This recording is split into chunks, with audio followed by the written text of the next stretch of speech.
Welcome back to Anime Sundays, the show where we talk about anime on Sundays. Again, we have Shonen Showdown. Thank you for having me. And today we are going over a Sama Sauce post. You know, it's been a little minute since we did Sama Sauce post. Sama, need you to post some more, brother. But he has a 15-point battle kind of royale gauntlet here, and we'll be going up against Naruto and Sasuke Final Valley version. Let's get right into it. All right, so on our list, in our 8-point row, we got some Black Clover characters, Lucius, Yuno, we got 7 Deadly Sins, Meliodas, Zeldris, 6 points. You see he was up there. We're not gonna go through everybody's name. But as you can see, you only allow 15 points. So for me, my first pick, I'm off the rip going with Gojo as a 6-pointer. I think he's a little low in that list. I mean, I guess the 8-point list is not that bad. Of course, manga, Yuno, manga, Lucius. Some people may have him higher than Gojo. But again, it really just depends on where you have Naruto and Sasuke hack-wise. If you think Sasuke may have a hack for Limitless, that's one situation. But as far as I'm concerned, I really don't think he has nothing too complex for the Limitless. It's not like he has the Kamui ability, because we know people talk about all the time, absolutely. Kakashi versus Gojo. He does have great Sharingan prowess and things of that nature, but I don't necessarily know if they both have an answer to Limitless. So that's my first pick for that. For me, I think as, oh man, this is tough because when you're looking at Naruto and Sasuke, right, their ability to work together is incredible. And obviously, as we're building our teams, we need to find people that could even work with each other to begin with. But I think that there's some abilities that I need, but I don't know if the characters will really go together. And that's kind of the issue I'm having right now, because when I'm looking at Sasuke, I mean, as a Sharingan user, that means the Izanagi is in play, the Izanami is in play. Then you can also talk about Naruto going into Nine Tails Kurama mode and having, I mean, Naruto can go into Kurama Chakra mode, and you have Sasuke encasing that with Susanoo. I mean, those are issues that we have to look at. We can also talk about Sasuke having the access to the Rinnegan, I believe, gonna make things even tougher. Yeah, I think my first pick is going to be Meliodas. I believe I have to grab Meliodas. I think that the fact that Meliodas can also clone himself, but knowing that he was able to fight against a power of chaos, which is one of the craziest powers we've seen. It's literally reality warping type magic. Him having the ability to combat stuff like that, I don't think that Sasuke is really going to be able to catch Meliodas off guard with any of these genjutsus that he has available to him. I think that Meliodas also has full counter and revenge counter. Two very, very dangerous abilities, meaning that Naruto can't really be throwing any willy-nilly Biju bombs. I mean, he's just going to send those right back. And some could be even worse damage. And obviously, we know the amount of damage that Meliodas is able to accrue. He's going to double it and send it right back. And Meliodas also has been known to fight against some of the greatest in the 7 Deadly Sins verse as well. So I do think he does have the close range combat to compete with the Naruto and Sasuke's Taijutsu. Yeah, I think I got to go with Meliodas. Yeah, I think Meliodas is definitely one of the smarter choices. It does limit your point ability. I think that's the reason I just didn't pick him at first. Because to be honest with you, for my next pick, I think this is going to help change the tides. And I'm going to pick Law. I'm going to pick Law in this instance. I've said it before. I think Law, you know, a lot of these One Piece characters can hang with Naruto and Sasuke, especially when it comes to the Devil Fruit ability. When that room gets put up and we know how big it can get,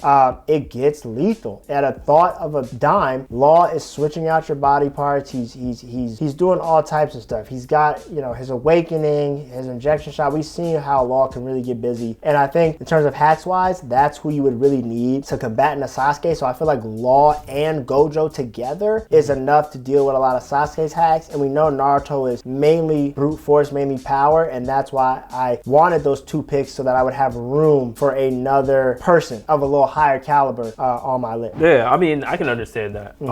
For me personally, as much as I would love to have Luffy, and not saying that Luffy can't hang with either 1v1, I just think to be safe, I'm going to grab Sukuna. And the reason why I'm going to grab him is because his hacks are out of this world. Yeah. Everything, literally everything we're seeing the JJK verse throw at Sukuna, he's had an answer for. Abilities that even some could say are similar to the hacks that Naruto and Sasuke had. Yeah. Sukuna has had an answer for it. And that's kind of what makes Sukuna very, very dangerous, is that his handle on cursed energy, his ability to read and prepare and counter techniques, his close range combat, you know, the very same taijutsu that we talk about. You know, Sasuke is one of the greatest taijutsu users in the series.